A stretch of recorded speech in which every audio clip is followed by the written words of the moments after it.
I'm John O'Brien. I'm here with two legends, the commissioner of NBA basketball, of course, and NFL football, Adam and Roger. And we're going to take them, transport them back to their 18-year-old selves, which is only a couple years ago.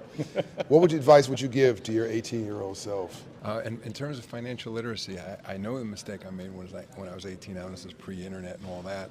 That I had a summer job and I bought some individual stocks, and I'll never do that again. To this day, I don't buy individual stocks. I only buy funds. Yeah. And I thought that you could read the paper or learn something about a company, and I didn't understand it was essentially gambling to pick an individual stock like that. So buy funds if you're not an expert on the market. Yeah. Invest in the market overall, but stay away from individual stocks. At least that's my advice.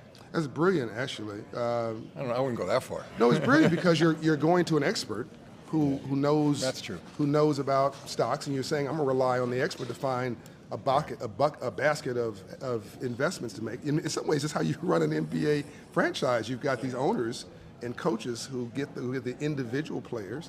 You're building the franchise value of the whole, both of you, of the leagues. That's a great point. We don't have to root for individual teams or buying individual teams. We manage our risk. We manage the risk through the whole league, but there's a similarity there. But I think that individual investors who day trade, it's highly risky. Yeah. Unless you're an expert in that.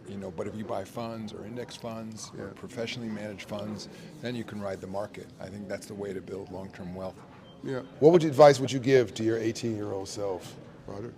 Financial literacy advice. I think learning how to manage money.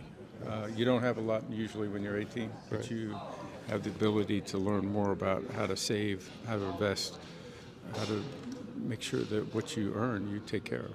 And so you just have to learn about it. And that's some of the great programs you're doing. Financial literacy for all, what we're doing together, all three of us are doing together. I said yesterday I would ignore the noise. There's a lot of noise around you. You're trying to be like this person, probably like that person. Somebody's trying to be a Foursquare Block celebrity.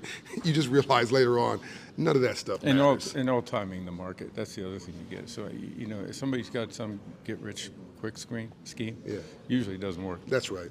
Be smart. If it's a free lunch, it's probably stale. Adam, have you always been this calm and cool and collected your whole life, by the way? I'm not inside.